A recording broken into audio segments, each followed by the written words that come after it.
Companies require a lot of money to operate.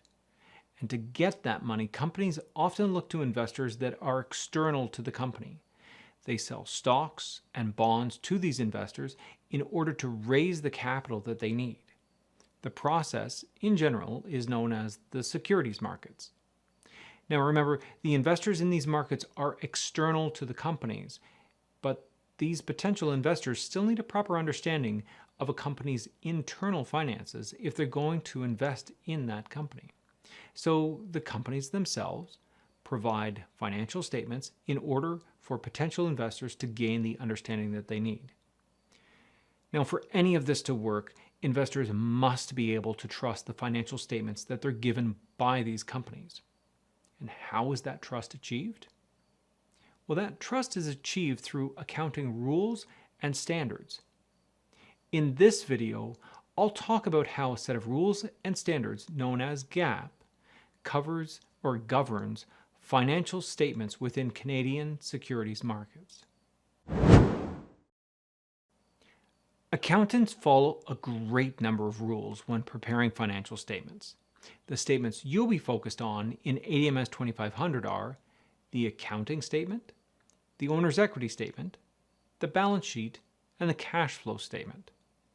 The rules for constructing these statements have been developed by members of the accounting profession over many years, about 100 in fact.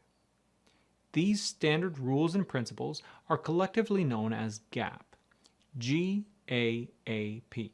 GAAP is an acronym. It stands for Generally Accepted Accounting Principles.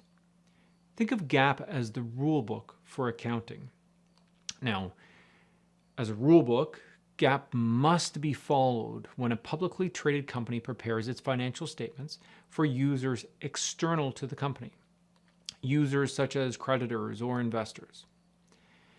Unlike in the United States, Canadian companies use a type of GAAP that's been developed and widely adopted internationally.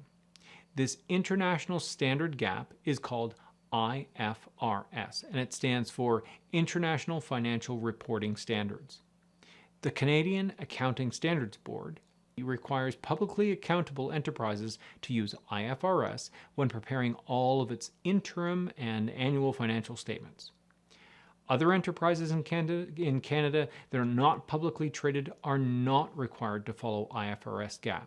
For example, private enterprises, they don't have to follow IFRS.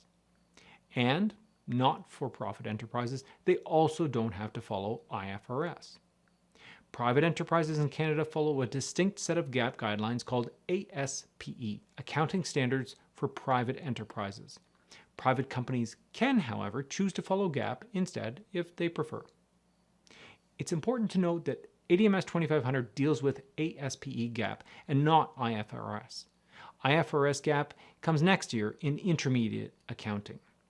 Not-for-profit organizations use another set of guidelines instead of GAAP called ASNFPO, and I'll leave it to you to figure out what that stands for. Once again, these standards used for not-for-profits are not something covered in ADMS 2500. Then there's also reporting done to the government for tax purposes. This is non-GAAP reporting, and it too is not covered in financial accounting. So to recap, financial accounting produces financial statements.